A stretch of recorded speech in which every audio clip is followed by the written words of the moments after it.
अस्सलाम वालेकुम। मेरा नाम है ज़ीशान उस्मानी। आज हम बड़े सेंसिटिव टॉपिक के ऊपर बात करेंगे। ये टॉपिक है जब कोई ज़लील करे। हमारे माशरे में ये रोज़ की कहानी है। बीवी शोहर के हाथों ज़लील हो रही है, शोहर बीवी के हाथों ज़लील हो रहा है, भाई भाई के हाथों ज़लील हो रहा है, बहन के हाथों ज़लील हो रही है, माँ बेटियों के हाथों ज़लील हो रही है, बेटियाँ माँ के हाथों ज़लील हो रही हैं, सास बहुओं को ज़लील कर रही हैं, बहुएँ किसी और को ज़लील कर रही हैं, मालिक नौकरों को ज़लील कर रहा है, नौकर जाके किसी और को ज़लील कर रहे हैं, बेटा बाप को ज़लील कर रहा है, बाप बेटों को ज़लील कर रहे हैं। तो ये ज़लालत की जो परपेचुअल साइकिल चल गई ना माशरे में, इसने बहुत सारे घर उजाड़ दिए, बहुत से लोगों को किसी काबिल नहीं छोड़ा। मैं आपसे चंद बातें अर्ज़ करता हूँ, हो सकता है इससे आपकी ज़िंदगी में कोई बेहतरी आ सके। अल्लाह से दुआ करता हूँ। अल्लाह सुब्हानहू व तआला ने बंदे जो पैदा किए हैं उन सब का हक़ है। उसमें से एक हक़ इज़्ज़त है कि उनको इज़्ज़त दी जाए, उनको तकरीम दी जाए। यहाँ अमरीकी माशरे के अंदर, यहाँ फ्रांस में, यूरोप में, यहाँ पर हर बंदे को उसके हिस्से की इज़्ज़त ज़रूर मिलती है। आप लाइन में लगे हुए तो शहर का गवर्नर भी आके लाइन में ही लगेगा, आपको कोई क्रॉस नहीं करेगा। आप 911 कॉल कर लें, एम्बुलेंस आके आपको ले जाएगी, तो वही पैरामेडिक्स आएगी कि अगर यहाँ पे सदर होता तो शायद उसको भी आके वही लेके जाती। हम हमारे माशरे में किसी भी शख्स को इतना ज़लील करते हैं, इतना ज़लील करते हैं कि वो 20-25 साल तक की उम्र तक पहुँचने तक अपनी इज़्ज़त नफ्स खो बैठता है।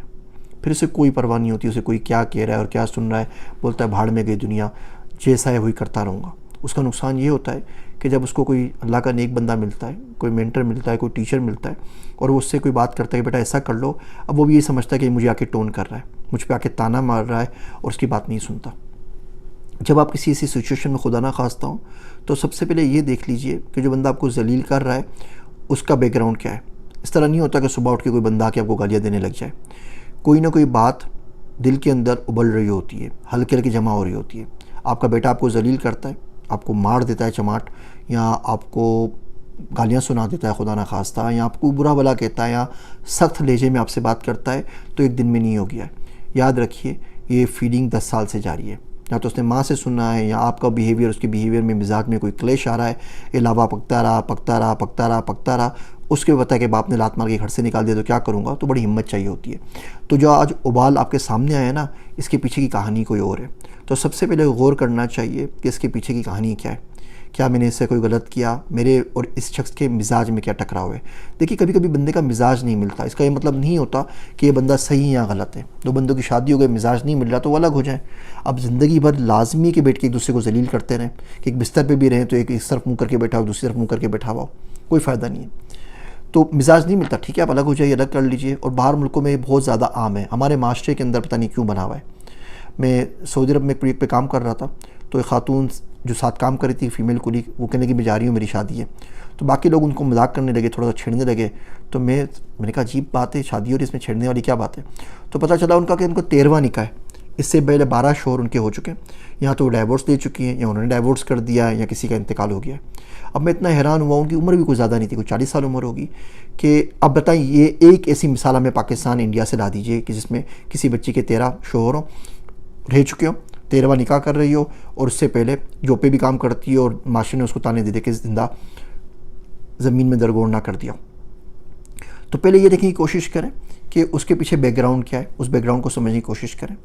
फिर अपने आप को देखें कि आपने कहीं ऐसा कोई गुनाह तो सरसद नहीं कर दिया कि उसकी पादाश के अंदर ये बंदा आपके ऊपर मुसल्लत कर दिया गया है। अल्लाह सुब्हानहू व तआला से दुआ करें, मेरे मालिक तू करम कर, तू इज़्ज़त वाला है, तू जिसको चाहे इज़्ज़त दे, तू जिसको चाहे ज़िल्लत दे। मुझे तुझसे अच्छे की उम्मीद है, मैंने हर एक से यही सुना है कि तू माफ़ कर देता है। अल्लाह सही करम कर, मेरे पे रहम कर, ऐसे लोग मुझ पे मुसल्लत ना कर जो मुझे जलील करें। मुझे इस इन्वायरमेंट से बाहर निकाल, इस टॉक्सिक फैमिली से मुझे निजात दे, इस टॉक्सिक सिटी से मुझे निजात दे, इस टॉक्सिक कंट्री से मुझे निजात दे, इस टॉक्सिक माहौल से, मोहल्ले से, शहर से, इस प्लेस से मुझे निजात दे। अल्लाह से दुआ करना शुरू करें। उसके बाद देखिए कि उस सिचुएशन से बाहर आने के लिए क्या चाहिए, what it requires to get you out of that particular situation और प्लेस। मिसाल के तौर पे बेटा आपको जलील कर रहा है और आप बाप हैं, अगर आप बेटे के ऊपर डिपेंडेंट नहीं हैं तो आप बोले बेटा आज के बाद बहुत हो गई, मैं आपको चाहता हूँ, आप जाएंगे मुझे बड़ा दुख होगा, आज के बाद हमारे रास्ते जुदा जुदा हैं, ज़िंदगी काफ़ी गुजार चुका हूँ, थोड़ी सी रह गई है, आप भी खुशी से बेटा रहो, मैं भी खुशी से रहूँ, साल 1.5 साल में मिल लिया करेंगे, याद आएगी तो, अगर आपका दिल चाहे तो, ज़बरदस्ती कोई नहीं है, बेटा अपना बंदोबस्त खुद कर लीजिए। ये बड़ा मुश्किल होगा, करना पड़ेगा। चिड़िया भी ना घोंसले से अपने बच्चों को बाहर फेंक देती है कि अब उड़ो, खुद अपना काम खुद करो, ज़िंदगी भर ना करो। हम पूरी ज़िंदगी बच्चे भी, उनके बच्चे भी पालते रहते हैं। अगर बेटा बाप को जलील करता है, अब आप बाप सोचे कि मैं तो उसके ऊपर डिपेंडेंट करता हूँ ना, मेरे पास तो कोई ज़रा आमदनी नहीं है, अब वो सोचे वो क्या कर सकता है। ऐसी कोई बात नहीं है कि आप कोई काम आजकल के दौर में ना कर सकें। आप घर में बैठ के, खुदा ना खास्ता आपको कोई डिसेबिलिटी भी है तो भी आप काम कर सकते हैं। कोई ना कोई सिचुएशन करें, किसी भाई से बात करें, किसी दोस्त से बात करें, कहीं ना कहीं आप जा सकते हैं। इवन आप दारुल अमान में चले जाइए, जलील ना हो, किसी शख्स को ये राइट ना दें कि आपको जलील कर सके। बीवियाँ बहुत जलील होती हैं, तो बीवियाँ देखें अब हम क्या करेंगे। अगर हम जाते हैं तो बच्चे ज़ाहिर बात है माँ के साथ जाएंगे, माँ को लेके जाने पड़ेंगे। क्या हम अपने घर में जा सकते हैं? और 99% का जवाब आएगा कि नहीं, मेरा तो ख़त्म हो गया, अम्मी अब्बू शायद ना रखें, और अगर उनका इंतकाल हो गया तो भाई बहन तो बिल्कुल भी नहीं रखेंगे, भाभियाँ ताने दे के मार देंगी। अब आप क्या करें, अपने आप की स्किलिंग पर काम करें। जो आपने एजुकेशन की है उसको कंटिन्यू करने में बहुत सारी वीडियोस बना चुका हूँ। अंग्रेज़ी सीख लें, कोई ऐसी स्किल सीख लें कि अपना थोड़ा बहुत गुजारा कर सकें। जब आपका माइंड फ्रेश होगा ना, इस अजियत से, इस कर्ब से, इस खौफ से आपका माइंड निकलेगा, then you can do wonders. सोच लें, समझ लें, बड़ों से मशवरा कर लें, इस्तिखारा कर लें, किसी मुफ्ती साहब से पूछ लीजिए, लेकिन इस सिचुएशन से निकले। किसी भी शख्स की ज़िंदगी में जो वर्स्ट सिचुएशन आ सकती है ना, वो ये होती है कि वो किसी ऐसी जगह पे पहुंच जाए जहाँ पे लोग उसको जलील कर रहे हो, और उसके बाद सिवाय सुनने के कोई चारा ना हो। अब दरख्त तो नहीं है ना कि मूव नहीं कर सके कि भाई पानी मिला तो मिला, वरना वहीं खड़ा हूँ और वहीं सूख के मर जाऊँगा। अब मूव कर सकते हैं ना, तो भाई मूव कर जाइए, मुल्क छोड़ दीजिए, शहर छोड़ दीजिए, मोहल्ला छोड़ दें, घर छोड़ दें, और यह काम आप कर सकते हैं। आप जिस घर में पैदा हुई थी उस घर में तो आज नहीं है ना, आ गई ना शोर के घर में, ढल गई ना उसके माहौल के अंदर, अपनी सी पूरी कर ली ना। सिर्फ ये देखें कि शरीयत के मुताबिक आप उसके हुकूक पूरे कर रही हैं या कर रहे हैं या नहीं कर रहे हैं। अगर आप देखें कि शरीयत के मुताबिक आप सही चल रहे हैं तो यकीन जानिए ज़्यादा टेंशन नहीं है, अल्लाह का नाम लें, कहीं और निकलें, कुछ और करें, अपनी स्किल पे काम करें।